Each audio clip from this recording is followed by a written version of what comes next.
नमस्कार, मैं रफी और आप देख रहे हैं डीएनए इंडिया। दरगाह संपर्क सड़क की रोड पर गंदगी से भरे नाले, लाइटिंग की अव्यवस्थाओं के साथ ही स्पीड ब्रेकर से आमजन बेहद परेशान है। क्षेत्रवासियों की प्रशासन से मांग है कि सभी समस्याओं से निजात दिलाई जाए, अन्यथा धरना प्रदर्शन किया जाएगा, जिसकी संपूर्ण जिम्मेदारी प्रशासन की होगी। एक तरफ जहां जिला प्रशासन अपने विकास, व्यवस्था और सुरक्षा के लिए वाहवाही लूट रहा है, दूसरी ओर गत दिनों हुई महावट ने जिला प्रशासन के कामों की पूरी पोल खोल कर रख दी है। अजमेर दरगाह संपर्क सड़क की हालत ने प्रशासन पर प्रश्न चिन्ह खड़े किए हैं। क्षेत्र के लोगों ने बताया कि दरगाह संपर्क सड़क की रोड पर बने नाले गंदगी से अटे पड़े हुए हैं। नालों का पूरा पानी सड़कों पर आ रहा है, साथ ही सड़कों पर बड़े बड़े स्पीड ब्रेकर भी बने हुए हैं। सड़क पूरी तरह से टूट फूट चुकी है और बड़े बड़े स्पीड ब्रेकर हादसों को बुलावा दे रहे हैं। क्षेत्रवासियों ने बताया कि क्षेत्र की सड़क के पेचवर्क का काम भी करवाया गया और सड़क को व्यवस्थित भी किया गया। बारिश से सारी सड़क उखड़ गई है। सड़क का पूरा डांबर प्रशासन के वादों की तरह बह गया है। सड़क में बड़े बड़े गड्ढे हो गए हैं, जिससे कि सड़क पर पानी भर चुका है। क्षेत्रवासियों का आरोप है कि प्रशासन को कई बार ज्ञापन देकर इस समस्या से अवगत भी करवाया गया था, परंतु आज दिन तक दरगाह संपर्क सड़क व्यवस्थित नहीं की गई है। क्षेत्रवासियों की प्रशासन से मांग है कि दरगाह संपर्क सड़क पर या तो पेचवर्क का काम व्यवस्थित किया जाए अथवा सड़क को डांबर कंक्रीट से बनाकर आवाजाही को व्यवस्थित करवाई जाए। दरगाह संपर्क सड़क पर बने बड़े बड़े स्पीड ब्रेकर को व्यवस्थित किया जाए। आसपास के नालों को व्यवस्थित कर उसमें से गंदगी हटाई जाए। दरगाह संपर्क सड़क पर लाइटिंग की व्यवस्था करवाई जाए, क्योंकि कोहरे में दुर्घटना होने का अंदेशा लगातार बना हुआ रहता है। क्षेत्रवासियों ने कहा, यदि समस्या का निस्तारण जल्द नहीं किया गया तो धरना प्रदर्शन भी किया जाएगा, जिसकी संपूर्ण जिम्मेदारी प्रशासन की होगी। दरगाह संपर्क सड़क है जो वीआईपी रोड भी कहलाता है। पिछले काफ़ी समय से हम इस रोड पे प्रयास करते हैं कि ये रोड जो है बिल्कुल बद से बदतर स्थिति में है। इसके लिए अनेकों बार तो जिला कलेक्टर, मुख्यमंत्री पोर्टल और जहाँ पे भी शिकायत कर दी। कुछ हद तक इसमें आते हैं और पेच वर्क का काम करते हैं। एक तो निकम्मापन डिपार्टमेंट का इतना है और जिला प्रशासन जो भी कह लो आप कि जहाँ जाते हैं वो कहते हैं कि साहब नालियों का पानी आ रहा है, पार्षद से बोलो। पार्षद से कहते हैं कि हमारा काम नहीं है, ये हमारा वार्ड नहीं है। हमें तो आज तक ही समझ में नहीं आया ये कौन सा वार्ड है। पार्षद का काम अगर नाली वो साफ़ करा देता पिछले 4 सालों में तो पानी नहीं आता। फिर पिछले उर्सों से पहले हमारी एडीएम सिटी साहब गजेंद्र सिंह राठौर साहब से बात हुई थी, तो उन्होंने बोला पेच वर्क करा देंगे, क्योंकि हम धरना देना चाह रहे थे। तो वो पेच वर्क कराया, लेकिन वो पेच वर्क भी आधा अधूरा ही कराया उन्होंने। ऊँट के मुंह में जैसे जीने का काम होता है ना, वो पेच वर्क कराया। एक बरसात आई, वो सारा बह गया। नाली नहीं होने की वजह से यहाँ जो पानी रोडों पे आ जाता है और पानी आ जाता है, तो जिसकी वजह से वो पेच वर्क वाले भी कहते हैं हम पेच वर्क नहीं करेंगे। अब इसमें किस क्या एंटर में ये आएगा रोड, वो देख के प्रशासन हमारी समस्या का निदान करे और ये नहीं देखे कि ये सिर्फ जो है एक वार्ड के लिए है। इससे हज़ारों लोग इस रोड से फ़ायदा उठाते हैं और आने जाने में रोज़ एकाध एक्सीडेंट यहाँ हो जाता है। कभी कोई बड़ी हानि हो गई तो उसका जिम्मेदार कौन होगा? बदरुद्दीन कुरैशी। ये बताएं कि किस तरह की समस्या का समाधान यहाँ पर होना चाहिए, नालियाँ बननी चाहिए क्या? बिल्कुल, ये समाधान यहाँ पे नालियाँ बननी चाहिए। एक इन्होंने ब्रेकर, स्पीड ब्रेकर बना दिए बड़े बड़े। 1-1.5 साल पहले हमने बोला था, तो ये आते हैं और जरा सी काम करते हैं। वो स्पीड ब्रेकर भी ऐसी जान को परेशानी हो गई कि 1-1 फुट ऊंचे स्पीड ब्रेकर है, आगे है पीछे। तो ये स्पीड ब्रेकर हटे और यहाँ सीमेंट कंक्रीट का रोड बने। और जब तक वो नहीं बन रहा है, फिलहाल एडीएम सिटी साहब ने बोला था वो अभी नहीं बनेगा, लेकिन हम तुम्हारी समस्या हल करा देंगे, पेच वर्क करा देंगे। या तो पेच वर्क ढंग का करा दे, रोड जब बनेगा तब बन जाएगा। हमारे को तो समस्या से निदान। सारे ज्ञापन दे दिए, अनेकों ज्ञापन दे दिए। अभी 9 तारीख 7वें महीने के अंदर में भी ज्ञापन दिया था। फिर उसके बाद में हमने 30 तारीख 12वें महीने में भी ज्ञापन दिया। अभी नेटलेस तो 2 ज्ञापन दिए और उससे पहले भी काफ़ी हमने ज्ञापन दिए, लेकिन हमारे ज्ञापनों के ऊपर में कोई भी कार्रवाई नहीं हो रही है। रोड के ऊपर पानी की इतनी ज़्यादा दिक्कत आ रही है कि रोड पे से जो है पहाड़ियों पे से और घरों के पानी जो है बह के रोड के ऊपर आते हैं। इस दरगाह संपर्क सड़क के ऊपर में नाली नहीं है। जो नाले बने हुए थे उसके अंदर में मलबा भर चुका है। यहाँ के नीचे जो पार्षद है, उन पार्षदों से हमने बात करी और ज्ञापन भी दिए। वहाँ पे बात करी तो वहाँ से मशीन आई और उन्होंने नालों में से मलबे को निकाला, बाहर निकाल के ऐसे ही पटक दिया। आधे जगह से निकाला है और आधी जगह नहीं निकाला, और आधा मलबा जो बाहर निकाल दिया उसकी वजह से अब रोड भी जाम हो रहा है। आपने जैसे पीछे देखा है कि रोड के ऊपर ही मलबा पड़ा हुआ है। ये काफ़ी टाइम हो गया। अब इस रोड के ऊपर जगह जगह बड़े बड़े खड्डे हो रहे हैं, कहीं पे कीचड़ जम रहा है, कहीं पे पानी जम रहा है, और इस रोड पे से जो है ज़ायरीन भी गुजरते हैं। ज़ायरीनों की गाड़ियाँ निकलती है, सिर्फ ज़ायरीन ही नहीं बल्कि जन्नेश्वर मंदिर पे जाने वाले श्रद्धालु भी जाते हैं और भाटाभाव मंदिर के लिए भी लोग यहाँ से गुजरते हैं। तो सभी लोगों को परेशानी का सामना देखना पड़ता है, सभी लोगों परेशान होते हैं यहाँ पे। इसी तरह से रोड के ऊपर में कहीं पर भी लाइटें भी नहीं है, लाइटों की भी बहुत समस्या है, जगह जगह दिक्कत परेशानियाँ आ ही रही है हमें। पानी की सबसे बड़ी समस्या है, पानी जम जाता है, गाड़ियाँ आती हैं तेज़ निकलती है तो छींटे लगते हैं लोगों के ऊपर, और भी कई दिक्कतें परेशानी आती है। पूर्व में शिकायत किसको दी आप लोगों ने? अभी हमने शिकायत जिला कलेक्टर को भी दी थी, इसके बाद में हमने नगर निगम में भी दी थी, लेकिन उस पर कोई भी कार्रवाई नहीं हुई। अभी अगर हमारी समस्याओं का कोई समाधान नहीं हुआ तो अभी हम कलेक्टर के ऊपर धरना देंगे और अगर उसके बाद में हम नगर निगम पे भी धरना देंगे।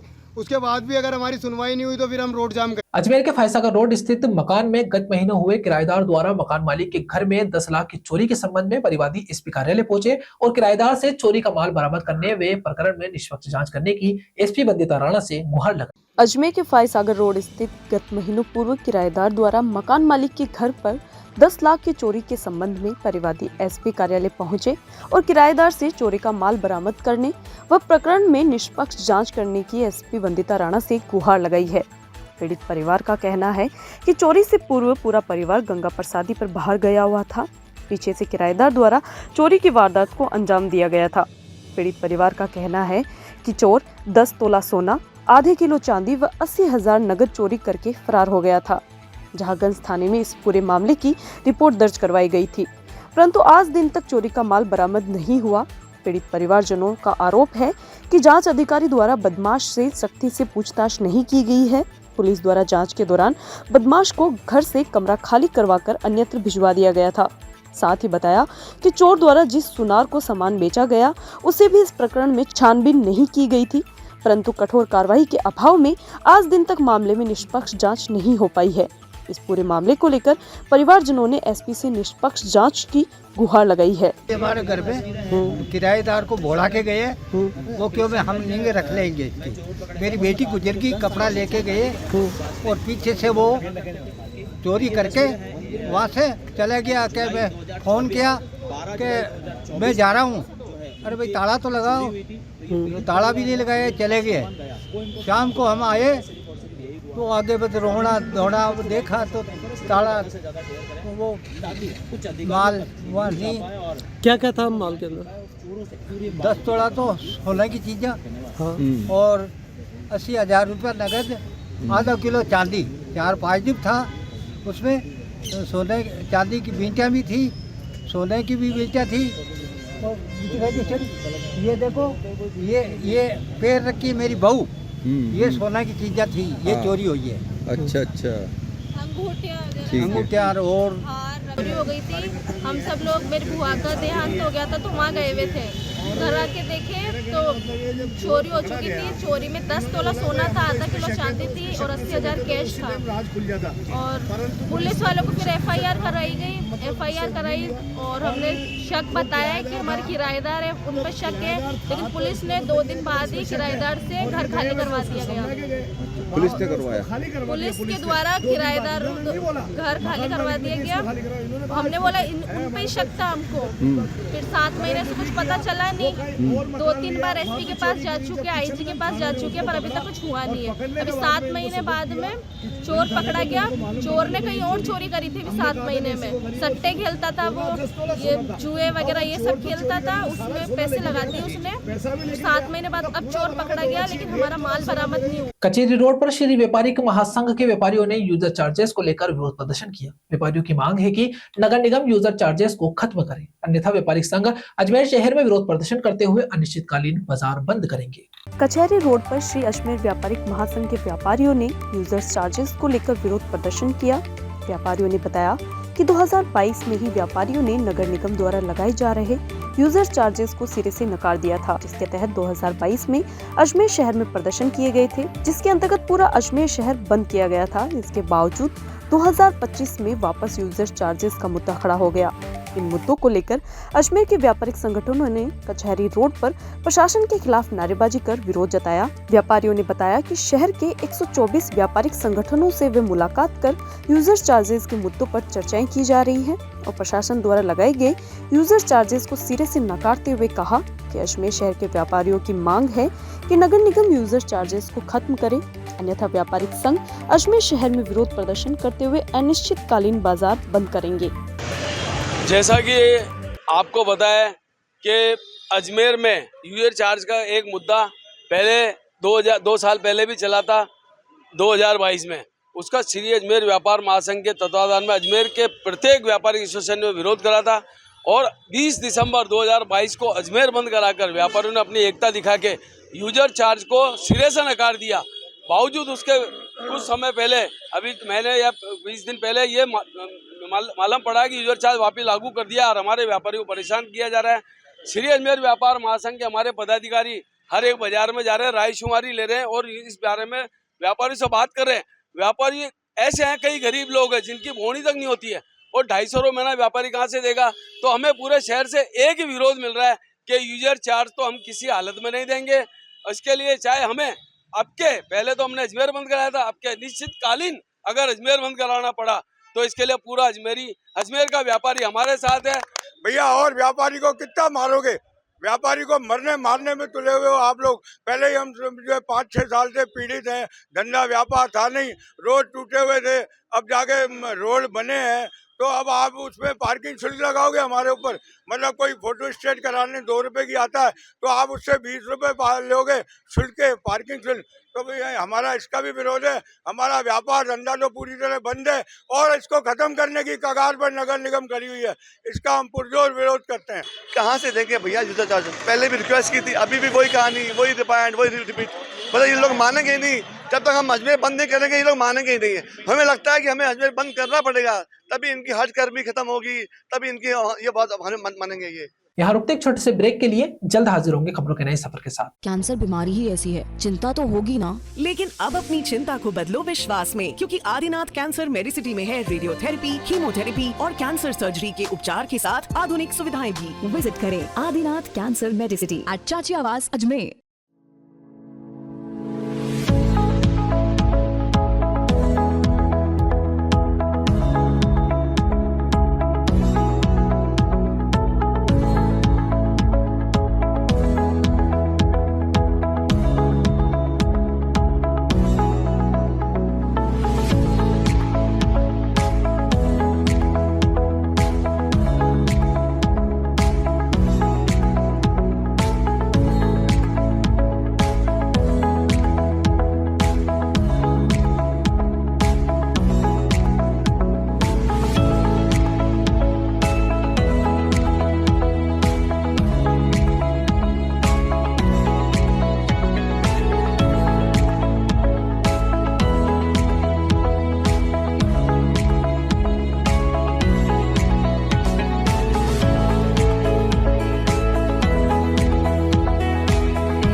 Excited? Holidays will be very boring for me.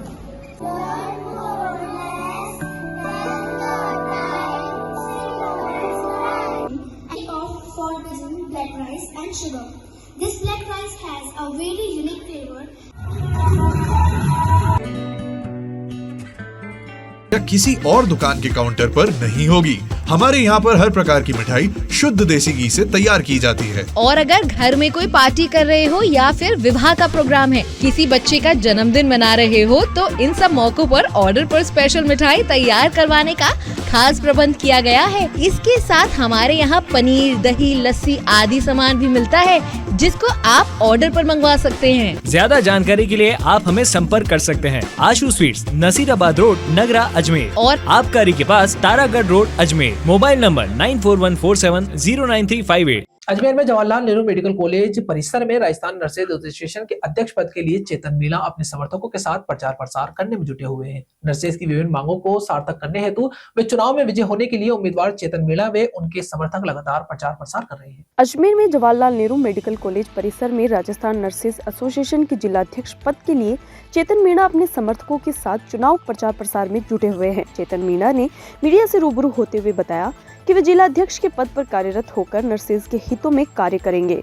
Nurses की समस्याओं का समाधान किया जाएगा, जिसके अंतर्गत समय पर डीपीसी नहीं होती है उनको समय रहते डीपीसी उपलब्ध करवाना, पदस्थापन की समस्याओं से निजात दिलवाने, प्लेसमेंट के माध्यम से वर्तमान में कार्यरत कार्मिकों को विभिन्न नियमों के तहत उनकी सेवाएं नियमित करवाने के साथ ही कार्मिकों को सम्मानित मानदेय दिलवाने के लिए प्रयासरत रहेंगे। वहीं इस मौके पर पूर्व जिला अध्यक्ष गंगाशरण जाटव ने बताया कि चुनाव 19 जनवरी को आयोजित होने हैं। उसके लिए अजमेर नर्सेज एसोसिएशन की जिला अध्यक्ष पद के लिए चेतन मीणा को उम्मीदवार बनाया गया है। उन्होंने कहा कि नर्सेज के हितों के लिए वह कार्यरत है। साथ ही कहा कि नर्सिंग महिला कार्मिकों के लिए कृष्ट का निर्माण करवाया जाएगा। नर्सिंग अधीक्षक ऑफिस में निर्देशालय बनेंगे, जिससे कि कार्मिकों को अपनी समस्याएं रखने के लिए एक प्लेटफॉर्म मिल सकेगा। राजस्थान नर्सेज एसोसिएशन जिला शाखा अजमेर के जिलाध्यक्ष के लिए नामांकन हुए हैं और हम अपना प्रचार देख रहे हैं। हम राजस्थान नर्सेज एसोसिएशन के बेहतर राजस्थान नर्सेज एसोसिएशन जिला शाखा अजमेर के जिलाध्यक्ष पद के लिए अपना प्रचार प्रसार कर रहे हैं। इसमें मैं भी एक चेतन प्रकाश मीणा प्रत्याशी हूँ और इसके लिए हम पुरजोर से अपने समर्थकों को कन्विंस करने की कोशिश कर रहे हैं, वोटरों को कन्विंस करने की कोशिश कर रहे हैं कि हम अपने भारी मतों से विजय प्राप्त कर सकें। इस और हम राजस्थान नर्सेज एसोसिएशन के बैनर तले जितनी भी नर्सेज की जो समस्याएं हैं उनको उठाएंगे और राज्य सरकार और केंद्र सरकार से अनुरोध करेंगे कि हम एक सौहार्दपूर्ण वातावरण में अपनी नौकरी कर सकें और अपनी सेवाएं दे सकें, जिस निस्वार्थ भाव से मरीजों के कल्याण में अपना योगदान दे सकें। और इसके लिए हमें भी एक महत्वपूर्ण और भयमुक्त वातावरण की ज़रूरत होती है। पब्लिक का सहयोग होना होता है और राजकीय संस्थानों की तरफ से भी हमें सुरक्षा की आवश्यकता होती है, क्योंकि आए दिन आजकल बहुत सारी चीज़ें जो होती है घटनाएं, उससे भी हमारे में थोड़ा असंतोष का वातावरण बना। आज चेतन प्रकाश जी मीणा अपने समस्त समर्थकों के साथ हॉस्पिटल परिसर में भरसक प्रयास कर रहे हैं और पूरे जोर शोर से प्रचार में लगे हुए हैं और नर्सेज में बहुत उत्साह है, क्योंकि 19 जनवरी को होने वाले मतदान में पूर्व जो यूनियन थी, निवर्तमान यूनियन महिपाल चौधरी जिसके जिलाध्यक्ष थे, उसके कार्यकाल में जिन्होंने 15 अपने घोषणा पत्र में अपनी मांगें रखी थी नर्सेज की, वो एक भी मांग पूरी नहीं हुई है। उसको लेके भी नर्सेज में बहुत बड़ा आक्रोश है और वो पूरा मत व समर्थन बना चुके हैं और पूरा मानस बना चुके हैं कि इस बार चेतन जी मीणा को भारी मतों से विजय बनाएंगे, क्योंकि नर्सेज की बहुत सी ज्वलंत समस्या हैं। हमारे जेएलएन चिकित्सालय में नर्सिंग ऑफिसर की लगभग 25 गाड़ियां चोरी हो चुकी हैं, लेकिन नर्सिंग एसोसिएशन ने कभी भी प्रशासन से इस मामले में बात नहीं की कि नर्सिंग स्टाफ की गाड़ियां ही क्यों चोरी हो रही हैं। इस बात को भी हमारे चेतन प्रकाश जी मीणा ने उठाया है कि नर्सेज की गाड़ियां की जवाबदेही प्रशासन में पार्किंग की रहेगी, ये गाड़ियां क्यों चोरी हो रही है, लेकिन अभी तक नर्सिंग एसोसिएशन ने अभी तक नहीं उठाया। दूसरा मुद्दा हमने रखा है जो महिलाओं के साथ सीसीएल जो मिलती हैं, चाइल्ड केयर लीव, उसमें भी पूर्व की निवर्तन यूनियन ने प्रशासन के साथ मिलकर बहुत भेदभाव किया है। जो महिलाओं को वास्तविक जरूरी थी सीसीएल की, उनको अपने बच्चों की केयर के लिए सीसीएल तक नहीं मिल पाई और प्रशासन ने अपना तानाशाही रवैया रखते हुए जो सीसीएल कम से कम 1 महीने की मिलती है उसको फिक्स कर दिया। अगर बच्चा किसी फीमेल्स का बच्चा अगर एडमिट होता है तो उसको 20 दिन की सीसीएल मिलेगी और अगर हॉस्पिटल डे केयर में इलाज चल रहा है तो उसको 15 दिन की, और अगर हॉस्पिटल की ओपीडी पर ट्रीटमेंट चल रहा है तो उसको 10 दिन की। इस तरीक़ा से तानाशाही रवैया जो निवर्तमान यूनियन ने मिलकर किया है उसको मूल रूप। डायबिटीज की समस्याओं के साथ ही डायबिटीज के उपचार निवारण के मुद्दों पर मधुमेह रोग विशेषज्ञ डॉक्टर एन के अग्रवाल की ओर से सूचना केंद्र में सेमिनार का आयोजन हुआ। आज के दौर में डायबिटीज एक ज्वलंत समस्या है। जब शरीर सही तरीके से रक्त में मौजूद ग्लूकोज या शुगर का उपयोग नहीं कर पाता है तब व्यक्ति को डायबिटीज की समस्या हो जाती है। डायबिटीज की इन्हीं समस्याओं के साथ ही डायबिटीज के उपचार व डायबिटीज संबंधी विभिन्न मुद्दों पर प्रख्यात मधुमेह रोग विशेषज्ञ डॉक्टर एन के अग्रवाल की ओर से सूचना केंद्र में सेमिनार का आयोजन किया गया, जिसके अंतर्गत मधुमेह रोग विशेषज्ञ डॉक्टर एन के अग्रवाल ने बताया कि देश भर में मधुमेह की रोगियों की संख्या में लगातार इजाफा हो रहा है। आज के दौर में मधुमेह रोग कम उम्र के लोगों में भी देखने को मिल रहा है। इसके लिए व्यक्ति को इसकी संपूर्ण जानकारी होना चाहिए।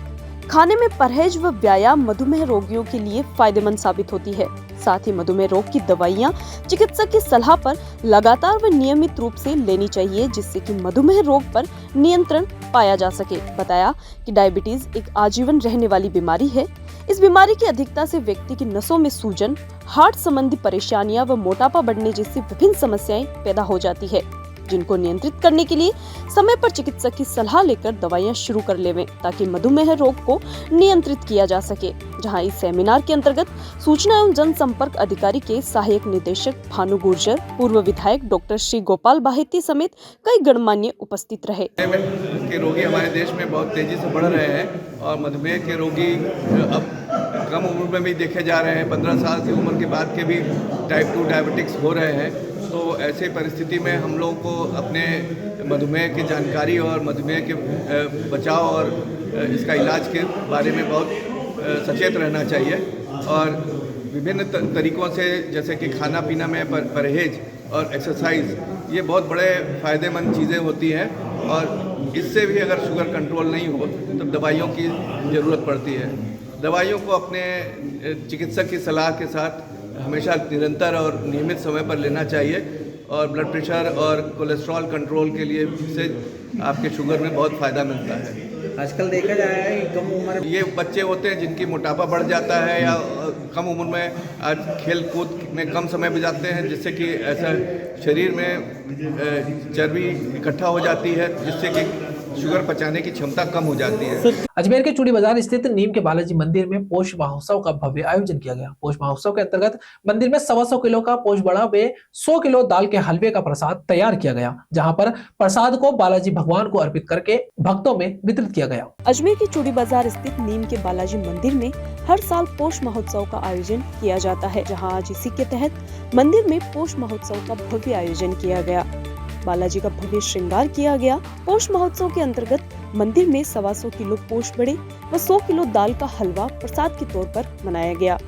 इस प्रसाद को बालाजी भगवान को अर्पित करके भक्तों में वितरित किया गया। जहां बताया कि इस महोत्सव का आयोजन इसलिए किया जाता है कि परिवार इस सीजन में स्वस्थ रहे, घर में सुख शांति बनी रहे। इस मौके पर चूड़ी बाजार ठेला यूनियन की ओर से नरेंद्र सिंह खंगारोत का यूनियन की तरफ से माला, साफा व सोल उड़ाकर स्वागत किया गया, क्योंकि वो पूरे साल मंदिर में अलग अलग कार्यक्रम करते हैं और पूरे मन से बालाजी की सेवा करते हैं। चूड़ी बाजार में नीम के बालाजी का मंदिर है। यहाँ पे हर साल की भांति पोष बड़े का दाल के हलवे का आयोजन किया जाता है। बालाजी महाराज के भोग लगा के और सभी भक्तों को वितरित किया जाता है। इसमें 100 किलो का दाल का हलवा, 125 किलो के पकौड़े हैं, ये सभी भक्तों को वितरित किया जाता है। हर साल की बात ये पोष के महीने में आयोजन होता है। क्यों लगाया जाता है भोग? ये भोग इसलिए लगा जाता है कि शरीर की सारी दुख बीमारियां दूर हुए और मालिक, मैं कहता हूँ कि जिनके घर में सुख शांति रहे और सारे मालिक दुख बीमारी सबकी दूर करे। अपना पूरे व्यापारी संघ की तरह स्वागत किया गया चूड़ी बाजार के अंदर। भाई साहब हर साल क्या है कि कोई ना कोई प्रोग्राम करते ही है, गर्मी सर्दी बरसात में कैसे भी कोई भी जैसे होता है ना, सीजन के हिसाब से करते ही है। तो हमने सबने मिलके आज इनका स्वागत करा है। बहुत सेवा करते हैं, चामुंडा मंदिर की भी करते हैं और यह है कि हर चीज़ में साथ देते हैं। हर चीज़ के चूड़ी बाजार ठेला और व्यापारी संघ ने सबने मिलकर स्वागत करा है। क्या क्या पहनाया आज इनको? माला पहनाई, साफा पहनाया और अपने शॉल से सम्मान करा, जो भी हमसे हुआ है। और अब हम ये देख रहे हैं कि हर साल करेंगे। खबरों के सफर में अभी सिर्फ इतना ही, फिर हाजिर होंगे खबरों के नए सफर के साथ। तब तक के लिए दीजिए इजाजत। नमस्कार।